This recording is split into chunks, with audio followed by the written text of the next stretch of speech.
ওং শ্রীমদ্ভগবদ্গীতায় নমঃ। দ্বিতীয় অধ্যায় সাংখ্যযোগ। শ্রী ভগবানুবাচ। পরমেশ্বর ভগবান শ্রীকৃষ্ণ বললেন, শ্লোক 47। কর্মণি এব অধিকারতে মা ফলেষু কদাচন মা কর্মফলে তুভ্যু মা তে সঙ্গ অস্ত কর্মণি। অর্থাৎ স্বধর্ম বিহিত কর্মে তোমার অধিকার আছে, কিন্তু কোনো কর্মফলে তোমার অধিকার নেই। কখনো নিজেকে কর্মফলের হেতু বলে মনে করো না, এবং কখনো স্বধর্ম আচরণ না করার প্রতিও আসক্ত হও না। শ্লোক 48।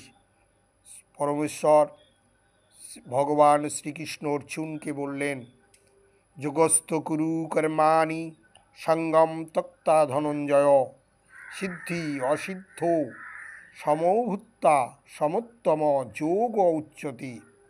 অর্থাৎ, হে অর্জুন, ফল ভোগের কামনা পরিত্যাগ করে ভক্তিযোগস্থ হয়ে স্বধর্মবিহিত কর্ম আচরণ করো।